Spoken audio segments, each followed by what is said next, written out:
In today's video, we need to talk about an urgent update that's catching a lot of blue badge holders off guard. Because from Friday, January 12, significant parking rule changes affecting blue badge use are beginning to take effect across several areas.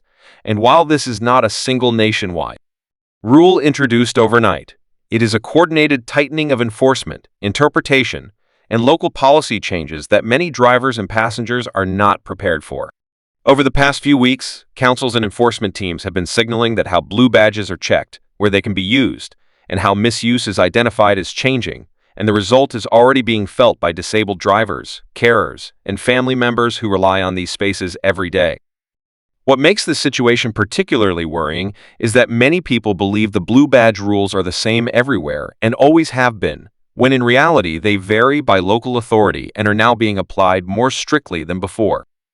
From January 12, several councils are rolling out updated enforcement guidance that gives traffic wardens and camera enforcement teams greater authority to issue penalties where badges are displayed incorrectly, used by someone other than the badge holder, expired, obscured, or used in areas where exemptions no longer apply.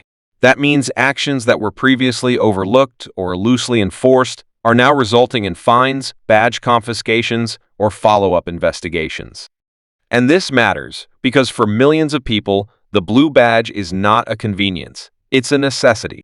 It's the difference between being able to attend a medical appointment, collect prescriptions, shop for essentials, or simply leave the house with dignity. The reason this has suddenly become such a hot topic is because enforcement teams have been instructed to crack down harder on misuse, partly due to long-standing complaints that blue badge spaces are being abused and partly because councils are under pressure to manage congestion, pedestrian safety zones, and emissions areas. What that means in practice is that some locations are no longer allowing blue badge holders to park in places they may have used for years without issue, including certain pedestrianized zones, high street loading areas, and timed restrictions where exemptions were previously assumed. From Friday, January 12, signage interpretation is being enforced far more literally, and if a sign says no loading at any time, many councils are now treating that as applying to blue badge holders as well, unless explicitly stated otherwise. This is where people are getting caught out. Someone parks, as they always have, displays their badge, sets the clock, and returns to find a penalty notice on the windscreen. And when they challenge it, they're told the rules have changed or are now being enforced differently. Another major issue coming up is badge visibility. Enforcement officers are now paying closer attention to whether the badge is fully visible, whether the expiry date can be clearly seen, and whether the time clock is set correctly when required. Even small mistakes, like the badge slipping on the dashboard or the clock being slightly misaligned, are resulting in fines. This is incredibly frustrating for badge holders, especially those with mobility or cognitive difficulties, because the system leaves little room for human error. There's also increased scrutiny around who's actually using the badge. From January 12 onward, councils are stepping up checks to ensure the badge holder is present during the journey or is being picked up or dropped off. Using a blue badge to save a space, run errands without the disabled person present, or lend it to a family member is being treated as misuse, and in some cases, badges are being seized on the spot pending investigation. This is not new in principle, but enforcement has become far more proactive, and many people who were unaware they were doing anything wrong are now facing serious consequences. Another area causing confusion is parking time limits. In some locations, blue badge holders are still allowed extended parking times, but in others, especially town centers and controlled zones, time limits are now being strictly applied, and overstaying even by a short period can trigger penalties. This is particularly stressful for people with health conditions who may take longer to return to their vehicle than expected. The key issue here is communication, or rather, the lack of it. Many badge holders feel these changes have been introduced quietly, without clear national messaging, leaving people to discover the new reality only after receiving a fine.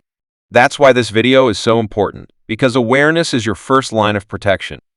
If you use a blue badge, you must now assume that enforcement will be stricter than ever, that long-standing habits may no longer be safe, and that checking local council guidance before parking is essential. Councils have the authority to set their own parking rules, and what applies in one town may not apply in the next. From Friday, January 12, that difference is being enforced more sharply. And let's talk about the emotional impact, because this isn't just about parking tickets. For many disabled people, being fined feels like being punished for their condition. It creates anxiety about leaving the house, fear of doing something wrong unintentionally, and stress over appeals processes that can be exhausting and confusing. And when people on fixed incomes receive a fine of £70 or more, even if reduced for early payment, that's not a small inconvenience. That's a serious financial hit. So what can you do right now? The most important thing is to double-check the rules in your local area before Friday, January 12, especially if you regularly park in town centers, near shops, hospitals, or transport hubs. Read signage carefully, even if you've parked there for years. Make sure your badge is valid, clearly visible, and correctly displayed, and that your time clock is set whenever required. Never assume exemptions apply unless they are explicitly stated. If you're dropping someone off or picking them up, ensure the badge holder is genuinely part of the journey. And if you do receive a penalty and believe it's unfair, you absolutely have the right to challenge it, but do so calmly, with evidence, and within the stated time frame. Keep copies of everything. Take photos where possible. And remember, stricter enforcement does not mean your rights have disappeared, but it does mean you need to be more cautious than ever. This situation also highlights a wider issue about how disabled access is managed in the UK. While tackling misuse is important, it must not come at the expense of genuine badge holders who rely on these concessions to live independently. Enforcement without clear communication creates fear, not fairness. And that's why videos like this matter, so people aren't blindsided. If you're watching this and you or someone you care for uses a blue badge, please share this information. Not to spread panic, but to spread preparedness. Because from Friday, January 12, the margin for error is smaller, the scrutiny is higher, and the consequences are more immediate. Staying informed could save you money, stress, and unnecessary confrontation. If you've already experienced changes in your area, or received a fine you didn't expect, share your experience in the comments so others can learn from it. And if this update helped you,